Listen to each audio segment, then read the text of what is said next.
Have you ever met someone and instantly felt connected to them? It is as if they just get you. What if you could also create that kind of connection with anyone, anywhere? The secret lies in neuro-linguistic programming and the art of mirroring and matching.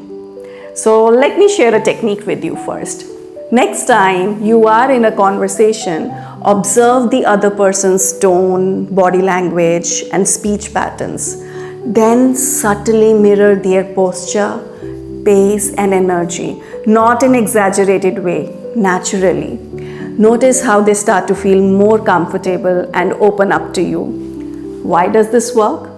Because our brains are wired to feel safe and connected with people who are actually like us. And when you master communication, when you create trust, influence, and impact, it's very easy. Imagine how this could transform your personal and professional relationships.